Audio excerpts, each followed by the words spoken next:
जय जोहार साथियों। मैं नवीन साहू स्वागत करता हूं आपका सीजी एग्ज़ाम क्रैकर के इस नए यूट्यूब चैनल पर।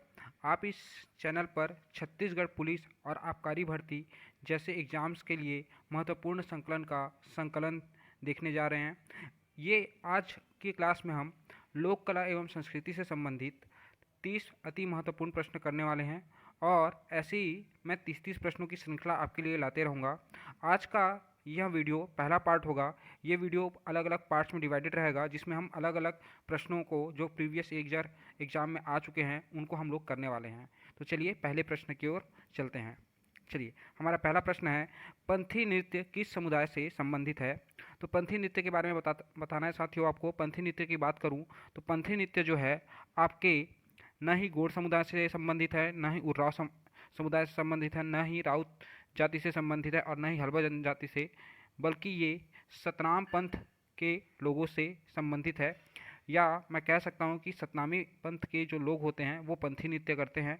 और आप यहाँ पर देख पा रहे होंगे चित्र में कि पंथी नृत्य करते वक्त पिरामिड का निर्माण किया जाता है। तो एग्जाम में ये प्रश्न भी बार बार पूछा गया है कि किस नृत्य के दौरान पिरामिड का निर्माण किया जाता है? तो पंथी नृत्य के दौरान पिरामिड का निर्माण किया जाता है। कुछ और महत्वपूर्ण बिंदुओं को हम देख लेते हैं पंथी नृत्य से संबंधित। तो पंथी नृत्य की अगर मैं बात करूँ तो पंथी नृत्य का संबंध गुरु घासीदास से है। पहली बात आपको ये ध्यान में रखनी है कि पंथी नृत्य का संबंध किससे है? गुरु घासीदास से है। ठीक है, तो गुरु घासीदास आपको यहाँ पर ध्यान रखना है। दूसरी बात, किसके द्वारा इसको परफॉर्म किया जाता है? तो सतनाम पंथ के अनुयायियों द्वारा इसका परफॉर्म किया जाता है।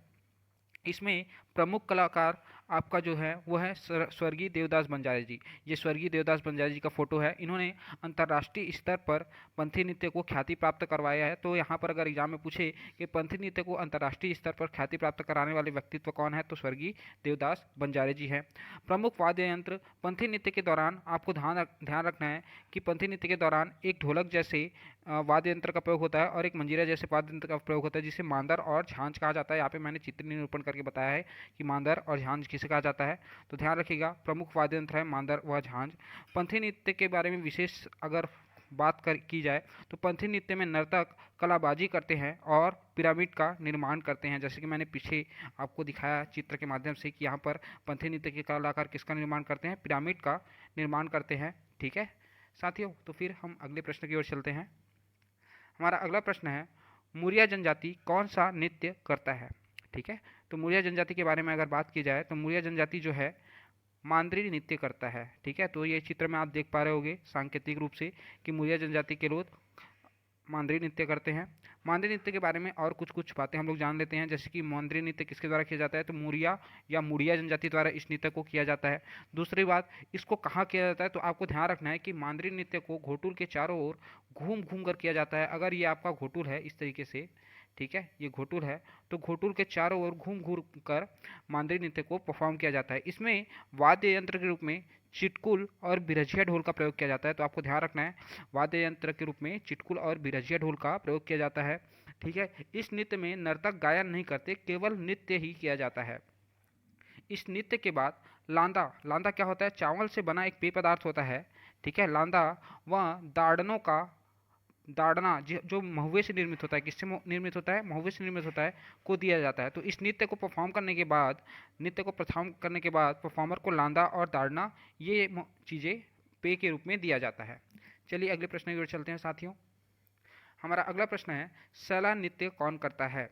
ठीक है, तो सैला नृत्य की अगर बात किया जाए तो सैला नृत्य करने वाले हमारी जो समुदाय है या जनजाति है वो है बैगा बैगा जनजाति। छत्तीसगढ़ की अगर मैं बात करूं रिस्पेक्ट में, तो बैगा जनजाति अपनी बहुत महत्वपूर्ण स्थान रखती है।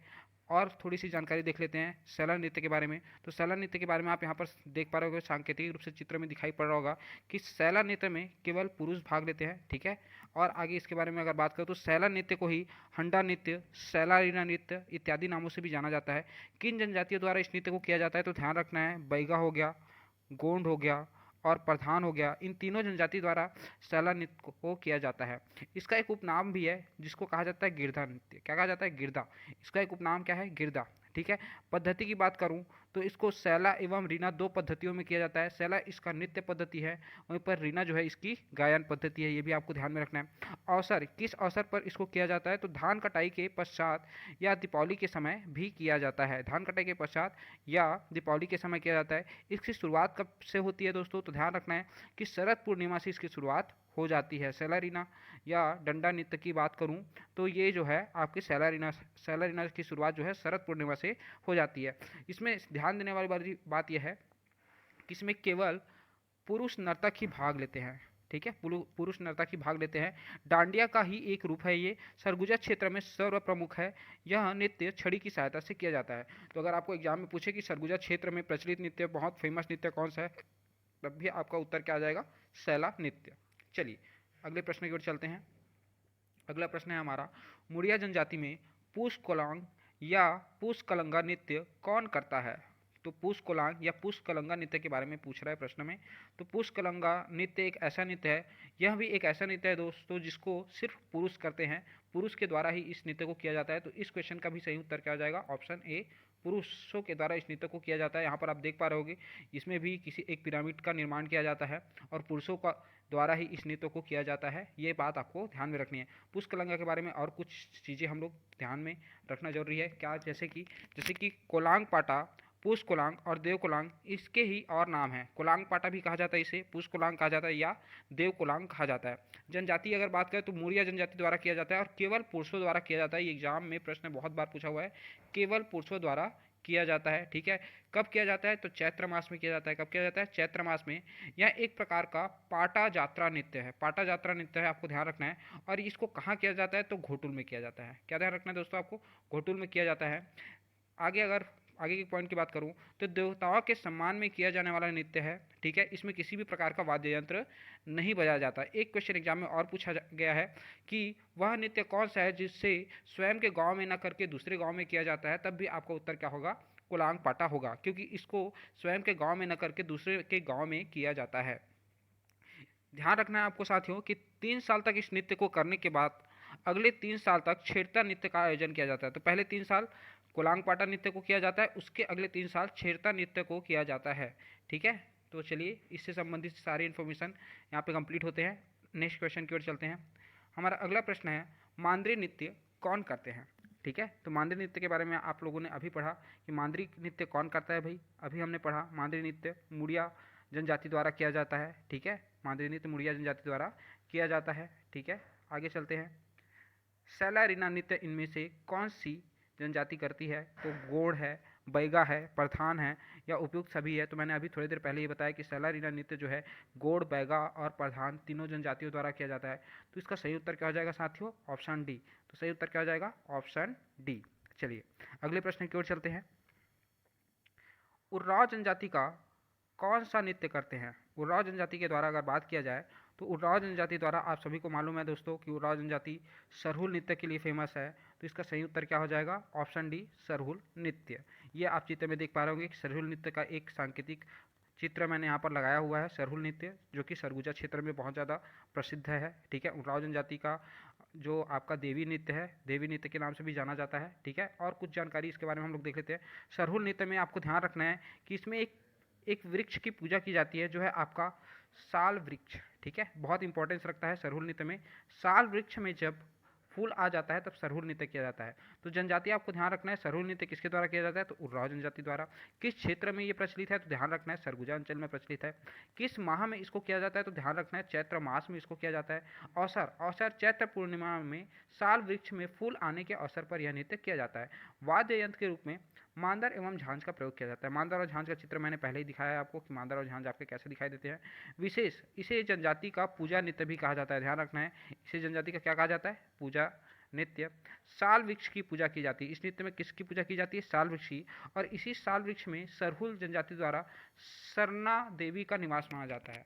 तो ध्यान रखना, उर्राव जनजाति की जो देवी है वो है सरना देवी, और सरना देवी का निवास किस में माना जाता है, इस साल वृक्ष में माना जाता है। चलिए साथियों अगले प्रश्न की ओर चलते हैं। चलो, सरहुल किस क्षेत्र की लोकप्रिय नृत्य है। तो अभी हमने पिछले क्वेश्चन में देखा कि सरहुल जो है सरगुजा क्षेत्र की प्रसिद्ध नृत्य है। तो इसका सही उत्तर क्या हो जाएगा, आपका ऑप्शन सी। ठीक है साथियों, अगले प्रश्न की ओर चलते हैं। अगला प्रश्न है, मुरिया जनजाति का माओपाटा नृत्य है, किस तरह का नृत्य है? इस नृत्य के प्रकार को बताना है। प्रणय नृत्य है, शिकार नृत्य है, पूजा नृत्य है, विवाह नृत्य है, या इनमें से कोई नहीं? तो आप सभी को पता ही होगा कि जो माओपाटा नृत्य होता है मुरिया जनजाति में वो होता है शिकार नृत्य। तो इसका सही उत्तर हो जाएगा ऑप्शन बी, शिकार नृत्य। आगे चलिए। हाँ, माओपाटा के बारे में बात करें तो ये किस जनजाति से संबंध रखता है? तो मुड़िया जनजाति से। किस क्षेत्र से संबंधित है? तो बस्तर क्षेत्र से संबंधित है। और इसका उपनाम है गवर मार नृत्य या गौर मार नृत्य। गौर मतलब होता है आपका गौर मतलब होता है आपका जो वन भाषा को हम लोग गौर के नाम से भी जानते हैं, गवर या गौर भी कहते हैं, ठीक है। इसमें गौर पशु अर्थात वन भैंसा के शिकार का मंचन किया जाता है। गवर या वन भैंसा के शिकार का मंचन किया जाता है, ये आपको ध्यान में रखना है। अगले प्रश्न की ओर चलते हैं साथियों। गौर नृत्य कौन करता है? गौर नृत्य के बारे में अगर बात किया जाए तो निम्न में से आपको बताना है कि कौन करता है। ऑप्शन ए है उर्रांव, बी है बैगा, सी है कमार और डी है माड़िया। तो इसका सही उत्तर हो जाएगा साथियों माड़िया जनजाति द्वारा। माड़िया जनजाति द्वारा गौर नृत्य किया जाता है। इसमें आप देख पा रहे होंगे कि गौर नृत्य के दौरान जो माड़िया जनजाति के लोग होते हैं उसमें जो पुरुष होते हैं वो यहाँ पर सिर में जो वन भैंसा होता है उसके सींगों का धारण या सींगों जैसे स्वरूप को यहाँ पर धारण किए हुए रहते हैं, ठीक है। इसीलिए इसे गौर नृत्य कहा जाता है। चलिए इसके बारे में कुछ इंपॉर्टेंट पॉइंट्स देखते हैं। गौर नृत्य या बायसन हार्ण नृत्य या गवर नृत्य या सिंह नृत्य इत्यादि उपनामों से इस नृत्य को जाना जाता है। किस जनजाति द्वारा इस नृत्य किया जाता है? तो ध्यान रखना है माड़िया जनजाति द्वारा इस नृत्य को किया जाता है। किस अवसर के दौरान इसको किया जाता है? तो आपको ध्यान रखना है यात्रा पर्व के दौरान, ठीक है। यात्रा पर्व के दौरान इस नृत्य को किया जाता है आषाढ़ माह में। किस माह में? आषाढ़ माह में। मड़ई मेला, विवाहोत्सव, पर्व, धार्मिकोत्सव, मनोरंजन के दौरान भी इस नृत्य को किया जा सकता है। पर अगर एग्जाम में आपसे पूछे कि किस अवसर पर इस नृत्य को किया जाता है तो आपको ध्यान रखना है कि यात्रा पर्व के दौरान आषाढ़ माह में इस नृत्य को किया जाता है, ठीक है। सदस्य 24 या 24 से अधिक स्त्री पुरुष सदस्य इस नृत्य में हो सकते हैं। जो वस्त्र होता है इसमें एक विशेष प्रकार का जो वस्त्र जो युवक द्वारा धारण किया जाता है उसे कोहक कहा जाता है। क्या कहा जाता है दोस्तों? कोहक। ध्यान रखना है आपको। जो वस्त्र यहाँ पर मैंने आपको दिखाया कि ये जो वस्त्र इनके द्वारा धारण किया गया है इसको कोहक कहा जाता है। क्या कहा जाता है? कोहक कहा जाता है। चलिए आगे अगर मैं इस नृत्य के बारे में बात करूं, इस नृत्य के बारे में अभिनय जो किया जाता है वो गौर आखेट के बारे में या गौर के शिकार के बारे में किया जाता है। अच्छा, एक पॉइंट रह गया था भाषा। किस भाषा का प्रयोग किया जाता है इस नृत्य में? तो कोयतुर भाषा का प्रयोग किया जाता है। तो ध्यान रखना है माड़िया जनजाति या अबुझ माड़िया जनजाति द्वारा बोली जाने वाली जो बोली है कोयतुर है, ठीक है। कोयतुर उस तरफ की बोली है जिसमें उन लोग इस नृत्य को करते हैं, ठीक है। गौर आखेट का प्रदर्शन किया जाता है या अभिनय किया जाता है। इस नृत्य के बारे में विशेष बिंदु ये है कि इस नृत्य में नर्तक और बायसन पशु की सींग हॉर्न का धारण कर नृत्य किया जाता है। वर्णन, इसका वर्णन कहाँ मिलता है? वेरियन एल्विन ने गौर नृत्य को विश्व का सबसे सुंदरतम नृत्य माना है। इस बात को आपको ध्यान रखना है कि किसने गौर नृत्य को विश्व का सबसे सुंदरतम नृत्य कहा है? तो वेरियन एल्विन ने गौर नृत्य को विश्व का सबसे सुंदरतम नृत्य कहा है। चलिए अगले प्रश्न की ओर चलते हैं। किस नृत्य के विकास के लिए राजा चक्रधर सिंह प्रसिद्ध है? आपको ध्यान रखना है राजा चक्रधर सिंह किस नृत्य के विकास के लिए प्रसिद्ध हैं? तो इसका सही उत्तर हो जाएगा साथियों कथक नृत्य। कथक नृत्य इसका सही उत्तर हो जाएगा। रायगढ़ के राजा चक्रधर का यहाँ पे मैंने चित्र लगा के रखा हुआ है। रायगढ़ के राजा चक्रधर कला प्रेमी थे और कथक नृत्य के लिए ये बहुत ही संवेदनशील थे और इसके विकास का श्रेय राजा चक्रधर को जाता है छत्तीसगढ़ में।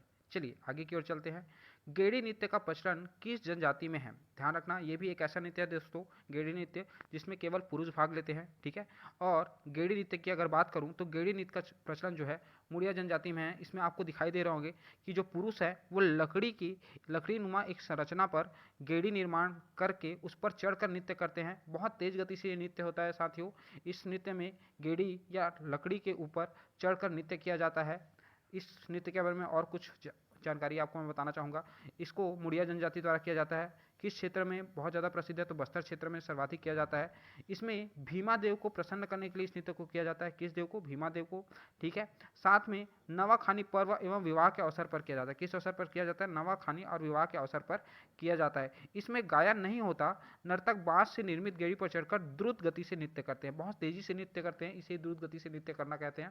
तो ये हो गया गेड़ी नृत्य के बारे में जानकारी। अगला प्रश्न है दमनस नृत्य किस जनजाति में प्रसिद्ध है? ध्यान रखिएगा फ्रेंड्स कि जो दमनस नृत्य की हम बात करें इसे डोमनस नृत्य के नाम से भी जाना जाता है और इसे विश्व का सबसे भयावह नृत्य भी कहा जाता है। तो ध्यान रखना है कि ये जो दमनस नृत्य है ये कोरवा या पहाड़ी कोरवा से संबंधित है, ठीक है। दमना नृत्य की बात करें तो ये किस जनजाति से निर्मित है, पहाड़ी कोरवा से संबंधित है। इसके बारे में कुछ और प्रमुख बिंदुओं पर हम चर्चा कर लेते हैं।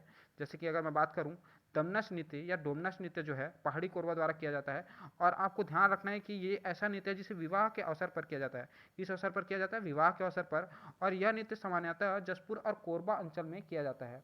ठीक है, तो जसपुर और कोरबा अंचल में प्रचलित यह नृत्य है, और छत्तीसगढ़ के सभी लोक नृत्यों में इसे सबसे भयानक नृत्य माना जाता है। ठीक है, भयानक नृत्य। विशेष इसमें यह है कि स्त्री और पुरुष दोनों इसमें पार्टिसिपेट करते हैं, दोनों ही भाग लेते हैं। चलिए अगले प्रश्न की ओर चलते हैं। 15, इनमें से कौन सा नृत्य महाभारत की कथाओं पर आधारित है। तो ध्यान देना है फ्रेंड्स कि महाभारत की कथाओं पर आधारित नृत्य कौन सा है। तो ध्यान रखना है, इसका सही उत्तर हो जाएगा आपका पंडवानी। पंडवानी जो है महाभारत की कथाओं पर आधारित आपका नृत्य है या गायन है। ठीक है, महाभारत के बारे में कुछ इंपॉर्टेंट फैक्ट हम देख लेते हैं। ठीक है, महाभारत के बारे में बात, माफ कीजिएगा, पंडवानी के बारे में कुछ इंपॉर्टेंट फैक्ट देख लेते हैं। तो पंडवानी की अगर बात की जाए तो पंडवानी का मूल आधार जो है वो महाभारत कथा का छत्तीसगढ़ी रूप ही क्या कहलाता है, आपका पंडवानी कहलाता है। इसके रचनाकार हैं सबल सिंह चौहान। ठीक है, गीत रूप दिया है झाड़ूराम देवांगन ने। और इसके प्रमुख नायक, पंडवानी के प्रमुख नायक होते हैं भीम, और प्रमुख नायिका होती है द्रौपदी। बहादुरी के संबंध में लोक नाटक भी कहा जाता है। पंडवानी को क्या कहा जाता है, बहादुरी के संबंध में लोक नाटक भी कहा जाता है। चलिए अगले प्रश्न की ओर चलते हैं। किस उत्सव के दौरान नर्तक राउत नाच करते हैं। किस उत्सव के दौरान नर्तक राउत नाच करते हैं। होली, दीपावली, दशहरा, मकर संक्रांति या जन्माष्टमी। तो आपको ध्यान रखना है कि दीपावली के दौरान नर्तक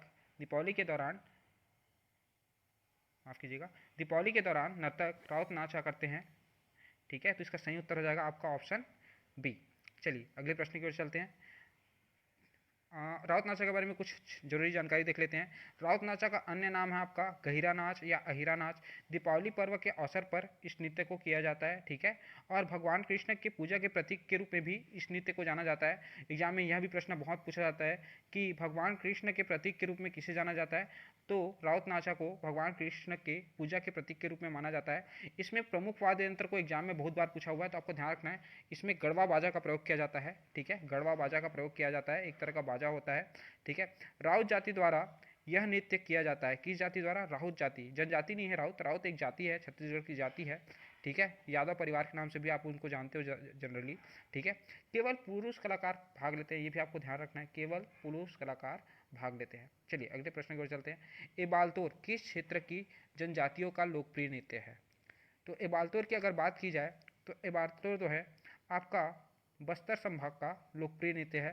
ध्यान रखना है आपको, बस्तर संभाग का लोकप्रिय नृत्य एबालतोर है, और मुड़िया जनजाति द्वारा किया जाता है यह नृत्य। ध्यान दीजिएगा, अगर मैं बात करूं एबालतोर नृत्य की तो जनजाति कौन सी हो जाएगी, मुड़िया जनजाति। मड़ई के प्रमुख देवता अंगा देव की आराधना के लिए इस नृत्य को किया जाता है। तो अंगा देव की आराधना, अंगा देव जो होते हैं वो मड़ई के देवता होते हैं, और इसी अंगा देव की आराधना के लिए कौन सा नृत्य किया जाता है, एबालतोर नृत्य किया जाता है। यह नृत्य भी एक ऐसा नृत्य है जिससे केवल पुरुषों द्वारा किया जाता है। एक बात आपको और ध्यान में रखनी है, अंगा देव का निर्माण काष्ठ से किया जाता है। यहाँ पर आपको चित्र में जो दिखाई दे रहा होगा, अंगा देव का निर्माण काष्ठ के माध्यम से किया जाता है। ठीक है साथियों, चलिए आगे चलते हैं। बस्तर का डंडारी नृत्य किस अवसर पर किया जाता है। बस्तर का डंडारी नृत्य किस अवसर पर किया जाता है। तो इसका सही उत्तर हो जाएगा साथियों, होली के अवसर पर। बस्तर का डंडारी नृत्य जो है होली के अवसर पर किया जाता है। डंडारी नृत्य के बारे में कुछ और इंपॉर्टेंट पॉइंट देख लेते हैं। डंडारी नृत्य जो है कोरकू एवं भद्रा जनजाति द्वारा किया जाता है। किस जनजाति द्वारा, कोरकू एवं भद्रा जनजाति द्वारा किया जाता है। अवसर कौन सा रहता है, तो होली के अवसर पर किया जाता है डंडारी नृत्य। होली आपका जनरली किस महीने पर मनाया जाता है, फागुन माह में मनाया जाता है। यह जनजाति चबूतरे में सेमल स्तंभ स्थापित करके उसके चारों ओर घूमकर नृत्य करती है।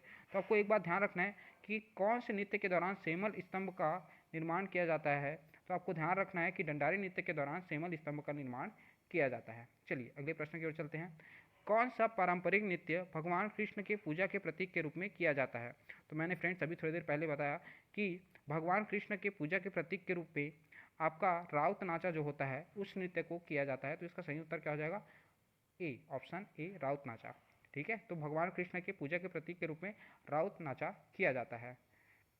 चलिए इसका सही उत्तर हो जाएगा ए।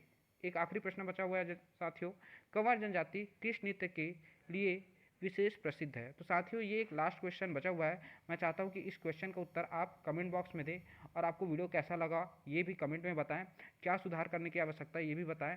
और अगर आपको वीडियो अच्छा लगा है और आगे भी आपको ऐसे ही वीडियो चाहिए, अपने एग्जाम के पॉइंट ऑफ व्यू से इंपॉर्टेंट वीडियो चाहिए, तो आप आगे के लिए मेरे चैनल को सब्सक्राइब कर सकते हैं। ये मेरा पहला वीडियो था दोस्तों, उम्मीद करता हूँ कि आप लोगों को पसंद आया होगा। आगे भी मैं आप लोगों के लिए बहुत अच्छा मेहनत करते रहूँगा। आप सभी से बस यही एक रिक्वेस्ट है कि मेरे चैनल को बिल्कुल लाइक और सब्सक्राइब और शेयर करें।